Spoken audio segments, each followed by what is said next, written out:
2 weeks ago, I posted a video about red flags at Turning Point USA. Among the many things I mentioned, Turning Point was missing 3 of the 4 990 forms for their shell companies. Well, guess what? The missing forms have mysteriously been posted, and they are marked that they were filed on May 15th, 2025.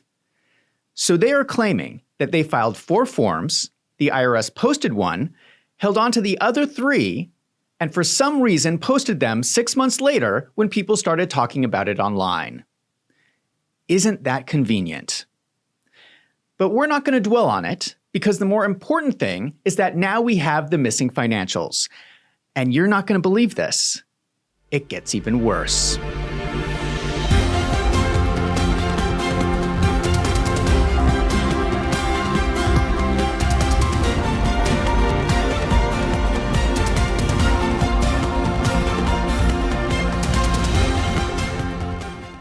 In the 990 forms, you can go to page 8, and each organization must list out their highest paid independent contractors.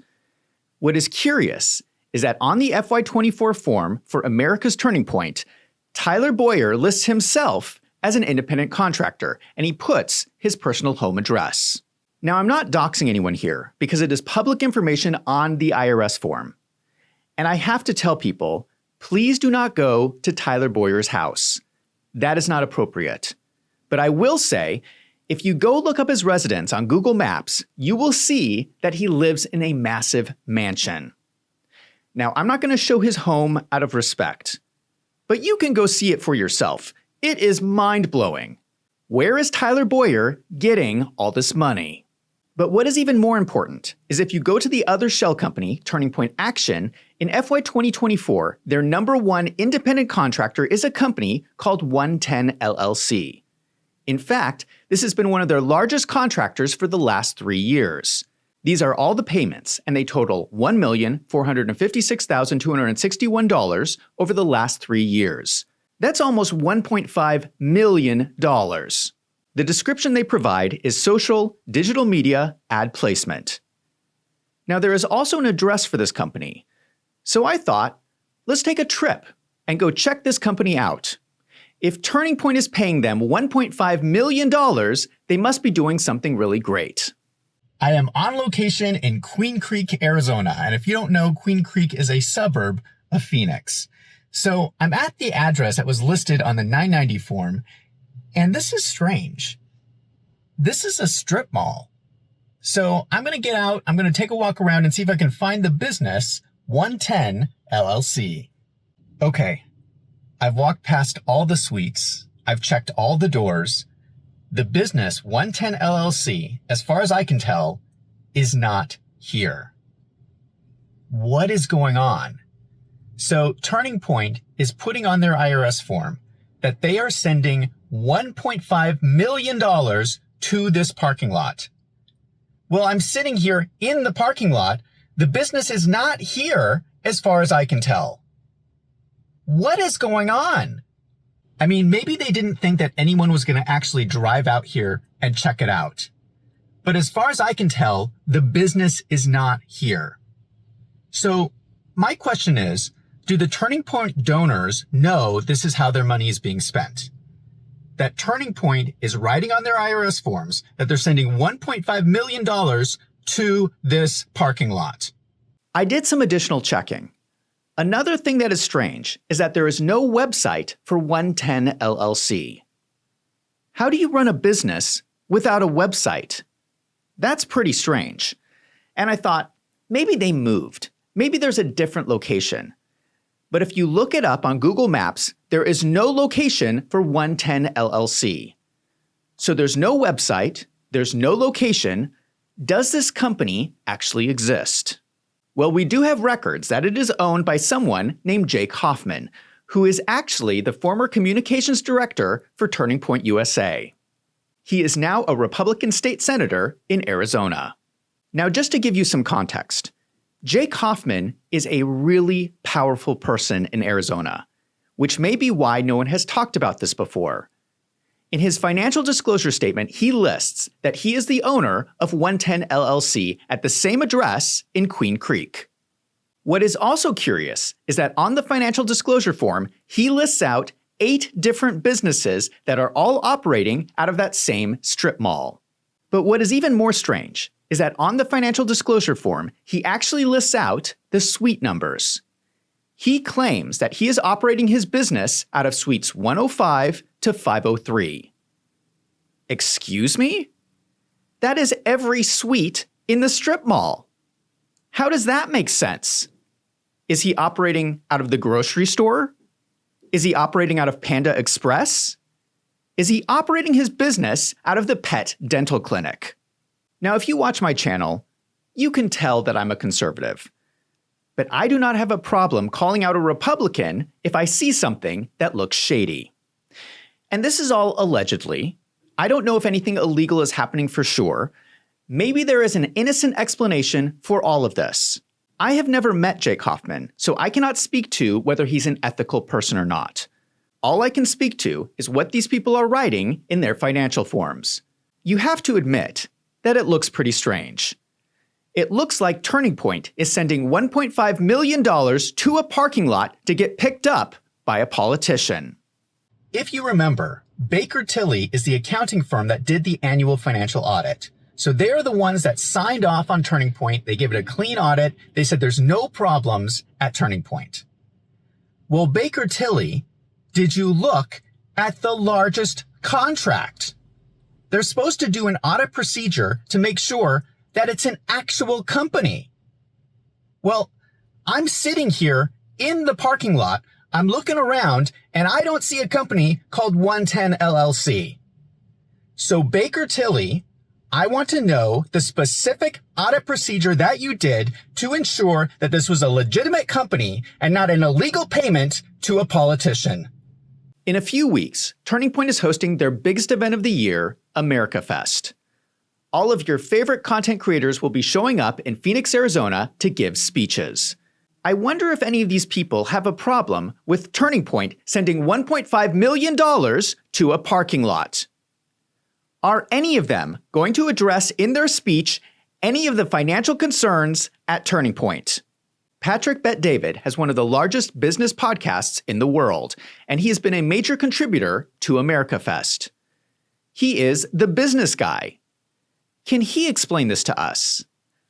I would like to hear Patrick Bet-David give us some kind of business scenario which explains why Turning Point would send $1.5 million to a parking lot. Now, I've noticed a lot of comments suggesting that it is inappropriate for me to criticize the finances of Turning Point USA. Let me explain this for people who may not understand. Turning Point receives a tax subsidy. That is what a 501c3 is. You are paying more in taxes so that Turning Point is tax exempt. And in general, this is a good thing because we want nonprofits out in the world doing good things. So we give them this tax benefit. But if Turning Point is not doing good in the world, if they have problems in their financials, if their tax forms are missing, maybe they should not get tax-exempt status. The rich and powerful people who run Turning Point are raising hundreds of millions of dollars and they don't have to pay tax on any of it because you watching this video are footing the bill. So every American has the right to ask questions about Turning Point's financials. If you think they look shady, you are absolutely justified in demanding answers. The other thing I mentioned in my last video was the missing $8.6 million that was transferred from Turning Point USA to America's Turning Point. Now we have the finances so we can see how that money was spent. Just to recap, there are 4 shell companies. Turning Point USA is the main one, then we have Turning Point Action, America's Turning Point, and Turning Point Endowment. Just as a reminder, Tyler Boyer is the only paid executive listed for America's Turning Point. Charlie Kirk is not even listed. So it seems strange to me that in FY24, $8.6 million mysteriously got transferred out of the main company into the shell company managed by Tyler Boyer. When we look at how this money was actually spent, it went mainly to salaries. And in the last video, I mentioned the possibility of ghost employees. This is when an organization pays people, records it as salary expense when those people do not actually work for the business. So I want to drill down into this idea further. Now, I have to admit that salary information can be notoriously hard to analyze because people are constantly coming and going from an organization. For instance, you could get a bunch of people hired in the last month of the year. Those kind of timing issues can cause strange fluctuations in your expenses, but you would expect the overall trends to make sense. You would expect the numbers to be within a certain range that is realistic. For America's Turning Point in FY24, we see that for the first time, they report 24 employees. This number is reported on a calendar year, and the expenses are reported on a fiscal year ending on 6/30. So let's stagger these out. If their 990 forms are correct, and they had 0 employees in calendar year 2022, that means that the entire salary expense for FY23 was related to the first 6 months of calendar year 2023. They spent $3.7 million in 6 months on salaries. In my opinion, these numbers are a bunch of baloney. The math does not work. Let's use the most favorable assumptions for America's Turning Point and assume that this expense was spread out across the largest number of employees. If we assume that 24 employees were hired on January 1st and worked for 6 months, that means that the average annual salary of those 24 employees was around $300,000. That's a lot of money. That is every employee at America's Turning Point. It could be the secretary. I would like to know what that secretary is doing that they get a salary of $300,000. I would like to ask the other employees at the other shell companies at Turning Point. Are you all making $300,000 a year? Because according to the financials, somebody is. Now, we don't know this for sure, these are just assumptions, but I am telling you that this is catching my eye as a red flag because these are astounding numbers for a nonprofit. $8.6 million mysteriously gets transferred into the shell company managed by Tyler Boyer, and it is spent on this massively inflated salary expense. Again, maybe there is some kind of innocent explanation for this, but at some point, we're going to need a lot of explanations. One of the board members for Turning Point is a guy named Tom Sedeka. Ironically, Tom Sedeka was the president and CEO of a payroll company. This is from a press release on the NASDAQ website. From 2003 to 2020, he ran Precision Payroll of America, where he turned that company into a leader in the complex, highly regulated world of human resources and payroll processing. So let's ask the payroll guy. Tom Sedeka, do you see anything strange with these payroll numbers? Now, to understand the full picture, it's not just about where the money was going to, it's also where the money was coming from. When I was going through all the new financial information, I saw this chart, and immediately, I had a good idea of what was going on. This shows revenue going into Turning Point Action, and you can see a gigantic leap in revenues for FY24. It went from $10.7 million to $27.2 million. That is over a 150% increase in 1 year, an extraordinary achievement for a nonprofit. What is even more curious is when you put this chart side by side with Turning Point USA. Turning Point USA shows a 4% increase. Remember that Turning Point USA is the main organization with Charlie Kirk as president. Charlie Kirk works a lot less on Turning Point Action, and Tyler Boyer is the COO. Do you see what is happening? For some reason, in FY24, Turning Point got a ton of new donors. But these new donors went around Charlie Kirk and into the organization where Tyler Boyer was the COO. It's almost like they did not want Charlie Kirk to know about it. Now, we don't know who these mysterious new donors are, but it looks like someone was trying to take over MAGA and they were doing it behind Charlie Kirk's back. The timing of all of this is very important. FY24 represents the 12 months ending June 30th, 2024. Remember what was happening at this time. This period lines up almost exactly with the Republican primary for the 2024 presidential election. January 15th, 2024, Trump wins the Iowa caucuses with 51% of the vote. March 5th, 2024, on Super Tuesday, Trump wins 14 of 15 Republican contests, and on the following day, Nikki Haley drops out of the race. May 30th, 2024, Donald Trump was convicted of 34 felony counts in New York, and it did nothing to reduce his popularity. So in FY24, it was becoming obvious that Donald Trump was the frontrunner in the presidential race. When Nikki Haley dropped out, you had all these rich and powerful donors who no longer had any influence over the Republican Party. These donors had to come up with some new way to infiltrate MAGA. I think they went to Tyler Boyer. You also have to remember how busy Charlie Kirk was at this time. He was racing all over the country trying to get Donald Trump elected. So if someone at Turning Point was working behind his back to steal money from the company, this would have been a really easy time to do that. But the problem with stealing is you can only get away with it for so long. Along comes the FY24 financial audit. We know from the audit letter that it was concluded on June 20th, 2025, a few months before Charlie Kirk was murdered. If someone was trying to hide financial information from Charlie Kirk, they probably could have gotten away with it until June 2025. Because what happens at the end of an audit is you review all the financial information. So imagine this. A few months before Charlie Kirk's murder, he's sitting at his desk. He's looking at all the FY24 financials side by side, and he starts to notice some things that are funny. I think Charlie Kirk started asking questions, and I also believe this is what prompted the memo that he wrote 8 days before he was murdered. In the memo, he appointed a new COO for Turning Point USA and requested a Doge-style audit. Now, for legal reasons, I have to say that I do not have any evidence of a crime. We would need an investigation of the books at Turning Point to know for sure. What I am saying is that there are red flags in the financials at Turning Point and a lot of questions that need to be answered. The Attorney General of Arizona is Kris Mayes.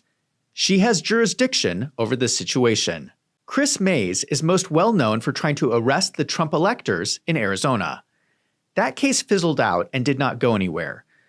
But I have to wonder, is Kris Mayes going to look into this? I am limited in what I can research because I don't have access to Turning Point's financials, but the Attorney General has the authority to go in, look at their books, and start throwing people in jail. She is responsible for looking after the people of Arizona. Does it bother her that we have a state senator that is allegedly lying on his financial disclosure statement? Is she concerned that Turning Point is writing on their IRS form that they are sending $1.5 million to a parking lot? If she does not look into this, I would be concerned that she is in on the scam. If you watch my channel, you know that I am a huge fan of Charlie Kirk, and it destroyed me when he was murdered. I want to remind you of a post that he made on X.com. He posted a video of James O'Keefe speaking at last year's America Fest. Charlie Kirk wanted us to hear these words. Telling the truth in times of universal deceit is a revolutionary act. It's hard. It's difficult. Even as we enter this new era, it will be difficult. And that's why the people who do that, the few, the very few, are so inspirational to us because they do it at great personal cost. And in the beginning of a fight, a charge, the patriot is a brave but rare man. But when his cause succeeds, the timid then join him, for at that point it doesn't cost as much to do what he does. So in the beginning we have these brave people that act as a catalyst for everybody else. Charlie Kirk wanted everyone to search for the truth. If someone at Turning Point betrayed Charlie Kirk and is stealing money from the organization, we should find out who that is, and we should do it for Charlie Kirk. Now I want to hear from you. Do you think that something suspicious is going on at Turning Point USA? Let me know in the comments down below. And if you like this video, don't forget to hit that subscribe button so you don't miss out on future videos. If you want to support independent journalism like this channel, consider signing up for a membership on my website, wolvesandfinance.com. For $6 a month, your support helps me to keep making these videos. Thank you to everyone who has signed up. I'm Zach from Wolves and Finance. Thank you for watching.